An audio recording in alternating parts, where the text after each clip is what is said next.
पृथ्वी की शुरुआत की कहानी। पृथ्वी हमारा घर, सौरमंडल का तीसरा सदस्य, इस असीम ब्रह्मांड में हमारा पता और एकमात्र ग्रह जहां जीवन संभव है।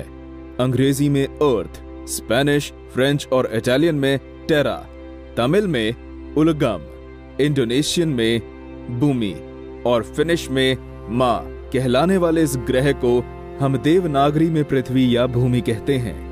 अंतरिक्ष में तैरता हुआ ये नीला गोला अपने गर्भ में ना जाने कितने रहस्यों को छिपाए हुए है।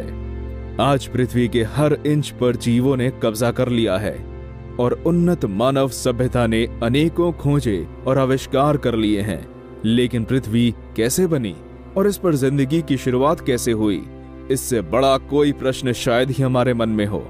नमस्कार दोस्तों, अनसुनी कहानियां की ज्ञानवर्धक दुनिया में आपका स्वागत है। और आज मैं आपको ले जाऊंगा एक ऐसी यात्रा पर जहां हम जानेंगे कि पृथ्वी का जन्म कैसे हुआ और पृथ्वी पर जीवन की शुरुआत कैसे हुई।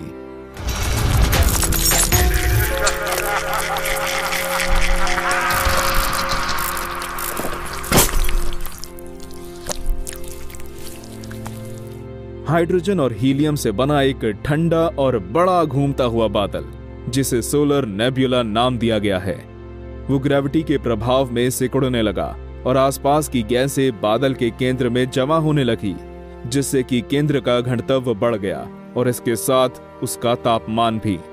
एक दिन अचानक इस बादल में विस्फोट हो गया, जिसका कारण पास के कोई तारे से हुई टक्कर हो सकता है। और इस विस्फोट से जन्म हुआ हमारे सूरज का। अब हमारे सौरमंडल को अपना केंद्र मिल चुका था। सूरज के गुरुत्वाकर्षण से आसपास के गैस कण और पत्थर वगैरह आपस में जुड़ने लगे और सूरज के चारों ओर परिक्रमा करने लगे। समय बीतता गया और धीरे धीरे इन गैस के कणों और पत्थरों ने गोल आकार ले लिया। इन्हीं में से एक थी हमारी पृथ्वी। दोस्तों, इस समय हम बात कर रहे हैं आज से लगभग 4.6 अरब साल पहले की। अपने शुरुआती समय में पृथ्वी की सतह का तापमान बहुत ज्यादा था और यहाँ ज्वालामुखी विस्फोट आम थे। इस समय को हेडियन युग नाम दिया गया है। धीरे धीरे गुरुत्वाकर्षण के प्रभाव से सतह के सभी भारी और गर्म पदार्थ केंद्र की तरफ आने लगे। इससे पृथ्वी की सतह ठंडी होने लगी और ज्वालामुखी से निकलने वाली अलग अलग प्रकार की गैसों ने वायुमंडल का निर्माण किया। मगर आज की तुलना में पृथ्वी अब भी बहुत गर्म थी। ये समय आज से करीब 4 अरब साल पहले का है। इस समय पृथ्वी पर पानी की मौजूदगी के कुछ सबूत भी वैज्ञानिकों को मिले हैं।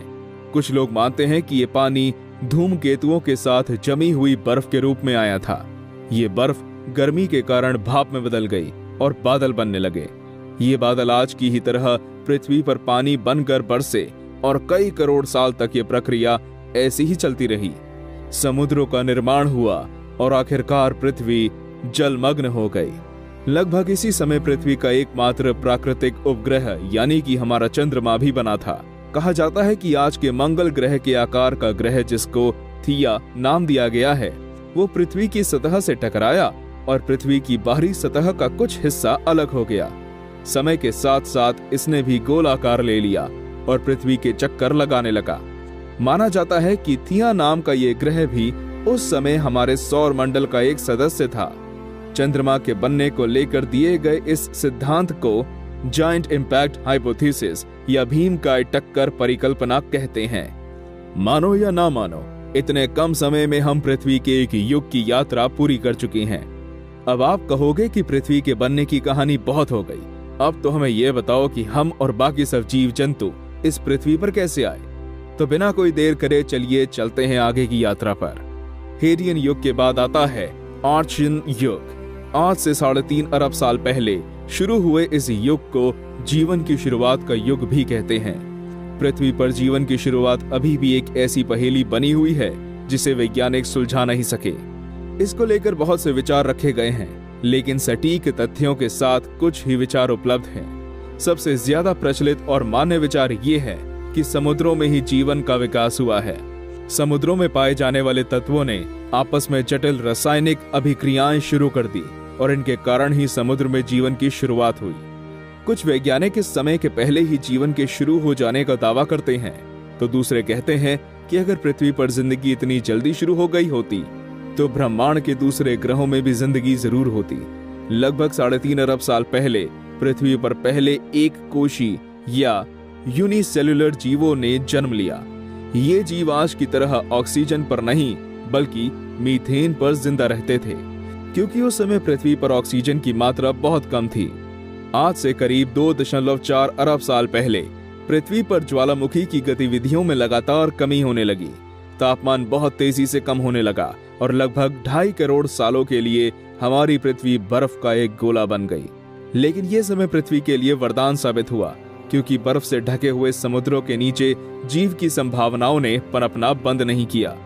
साइनोबैक्टीरिया नाम के जीव फोटोसिंथेसिस की विधि से ऊर्जा को प्राप्त करते थे और ऑक्सीजन को निकालते थे। इससे वायुमंडल में ऑक्सीजन की मात्रा बढ़ने लगी। आज से 1.6 से 1.4 अरब साल पहले पृथ्वी की परतों में हुए टकराव और कंपन के कारण महाद्वीपों के बनने, टूटने और एक दूसरे से जुड़ने का सिलसिला चलता रहा और 90 करोड़ साल पहले पृथ्वी पर प्रथम मल्टीसेल्युलर या बहुकोशिकीय जीवों ने जन्म लिया।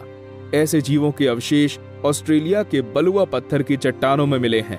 58 करोड़ साल पहले तक पृथ्वी पर सिर्फ बहुत छोटे आकार के जीव ही पाए जाते थे, लेकिन इसके कुछ 4 करोड़ साल बाद मिले जीव जंतुओं का आकार आश्चर्यजनक रूप से काफी बड़ा था।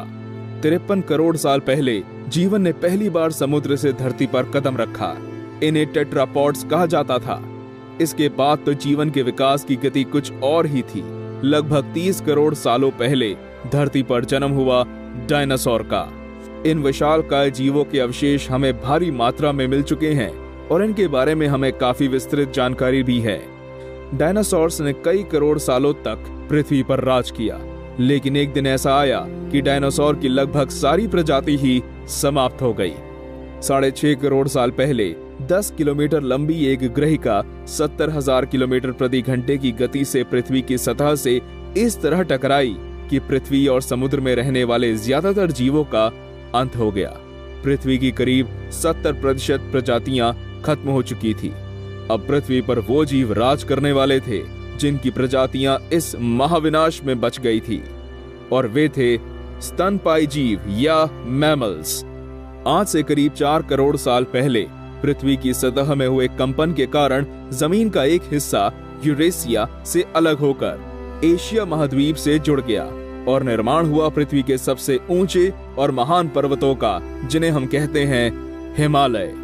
अभी तक आप समझ तो गए ही होंगे कि जमीन का वो हिस्सा कौन सा था। जी हाँ, वो था भारतीय उपमहाद्वीप, जहां बैठ के आप हमारे इस वीडियो का आनंद ले रहे हैं। आज से 80 साल पहले पृथ्वी पर जिस जीव ने जन्म लिया वो आगे चलकर पूरी पृथ्वी पर राज करने वाला था। पूर्वी अफ्रीका में पहले एप्स पाए गए, जो डार्विन के अनुसार हमारे पूर्वज थे। खाने की तलाश इन्हें वृक्षों से जमीन पर ले आई। धीरे धीरे इन एप्स ने 2 पैरों पर चलना शुरू कर दिया। पहले ऑस्ट्रेलोपिथेकस, फिर होमो हैबिलिस, फिर होमो इरेक्टस और फिर होमो सेपियंस। एप से आज के मनुष्य बनने के हर कदम पर इन्होंने नई नई चीजों की खोज की और नई कलाओं को सीखा। कौन जानता था कि गुफाओं में रहने वाले और शिकार करके खाने वाले इंसान एक दिन पृथ्वी और ब्रह्मांड के रहस्य को उजागर करेंगे। वैज्ञानिकों के अनुसार पृथ्वी पर 1 लाख करोड़ प्रकार के जीव हो सकते हैं, लेकिन अभी तक हम इसके 0.1% भी नहीं खोज सके।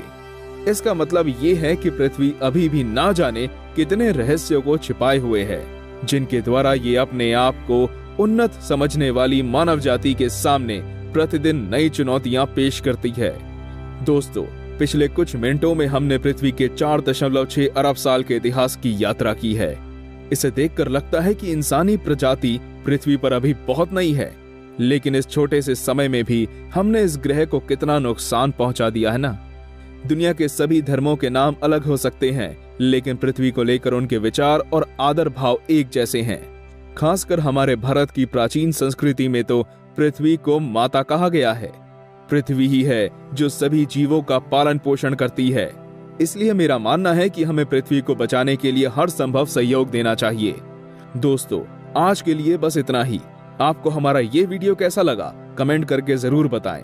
ऐसे ही रोचक और ज्ञान से भरे हुए वीडियोस को देखते रहने के लिए हमारा चैनल सब्सक्राइब करना ना भूलें। और हाँ, 4.5 अरब साल की लंबी यात्रा के बाद मैं उम्मीद करता हूँ कि अगले 10 सेकंड में आप इस वीडियो को लाइक करेंगे और अपने दोस्तों और परिवारजनों के साथ इसे शेयर भी करेंगे। धन्यवाद।